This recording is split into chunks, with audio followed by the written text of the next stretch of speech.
Kondisi bangunan SD Negeri 17 Pulau Kabung, Kecamatan Sungai Raya, Kepulauan Kubu Raya kondisinya memprihatinkan dan tidak layak. Selain kondisi bangunan banyak rusak, mulai dari atap, lantai, dinding, juga plafon karena termakan usia rawan bocor. Saat cuaca ekstrim, aktivitas belajar pindah ke rumah warga serta masjid di sebelah gedung sekolah.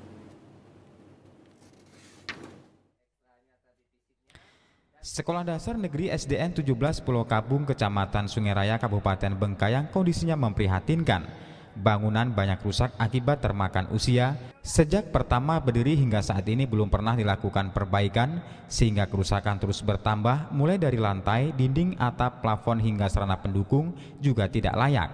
Menurut penuturan salah seorang guru Ilhamdi, kondisi kerusakan ini sudah terjadi sejak 4 tahun terakhir, kini sudah semakin parah. Dirinya beserta guru lainnya mengkhawatirkan keamanan siswa dan warga sekolah saat cuaca ekstrim. Karena atap bocor terpaksa murid dipindahkan ke masjid di sebelah sekolah juga rumah warga. Lebih parahnya lagi bangunan sekolah hanya 5 lokal yang bisa difungsikan hanya 4 lokal untuk memenuhi 6 rombongan belajar terpaksa membagi satu ruangan menjadi 2-3 kelas.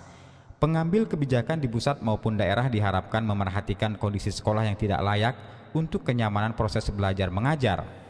Tatap muka, kadang kalau keadaan cuaca ribut atau angin kencang itu kita mengambil kesimpulan menumpang ke tempat masyarakat, gedung masyarakat, perumahan yang mana-mana layak untuk di tempat proses belajar mengajar. Nah, disitulah kita nempati anak-anak, karena takutnya pada saat hujan ribut atau ribut yang cuaca ekstrim itu kita mengkondisikan anak secepat mungkin.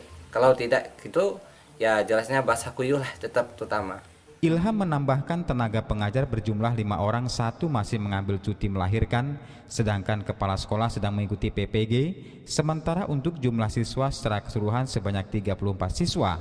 Karena minimnya jumlah penduduk setempat, kendati demikian siswa tetap bersemangat untuk belajar dan mengembangkan potensi mereka meski dengan segala keterbatasan sarana dan prasarana pembelajaran. Romdon TV Kalbar melaporkan.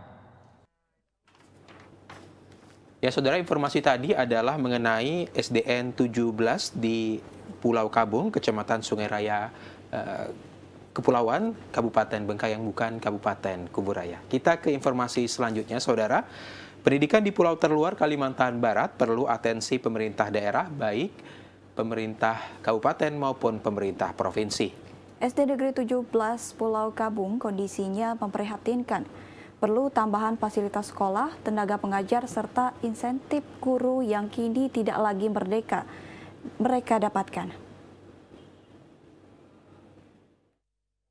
Kondisi pendidikan di Pulau Terluar di Kalimantan Barat masih butuh perhatian. Salah satunya SD Negeri 17 Pulau Kabung, Kecamatan Sungai Raya, Kepulauan Kabupaten Bengkayang. Jumlah gurunya minim, sarana dan prasarana sekolah tidak memadai, bahkan rawan roboh akibat bangunan termakan usia. Salah seorang guru penempatan Pulau Terluar, Kristina Ayu Suraya, menceritakan kendati baru 2 tahun mengabdi di sekolah ini, ia jalani dengan penuh semangat meski dengan segala keterbatasan baik murid maupun sarana dan prasarananya, juga tenaga pengajarnya. Pertama kali datang ke sekolah ini rasa senang melihat bangunan representatif dari depan, tapi setelah melihat kondisi dalam gedungnya tidak layak. Pihaknya mengharapkan pemerintah daerah memberikan atensi terhadap kondisi sekolah, juga adanya tambahan tenaga pengajar juga intensifnya. Sempat terbesit ya, karena lihat situasi sekolah yang seperti ini, kemudian jarak tempuhnya juga jauh, fasilitas sekolahnya juga yang tak memadai. Ya, ada juga sedikit rasa ingin pindah dari sekolah, tapi karena melihat semangat anak-anak lagi ya, mungkin jauh dari tepi jalan seperti itu ya Pak. Untuk fasilitas sekolahnya, gedung sekolahnya, kemudian juga mungkin untuk tunjangan gurunya, tolong diperhatikan lagi. Kemudian untuk tambahan pengajar seperti guru, mohon diperhatikan juga. Minimnya jumlah tenaga pengajar, ia juga harus siap merangkap. Selain menjadi wali kelas, guru kelas juga harus mengajar lebih dari 1 kelas dalam 1 jam pelajaran untuk memenuhi capaian pembelajaran siswa sesuai dengan kurikulum yang sudah ditentukan. Romdon Heri Embohori melaporkan.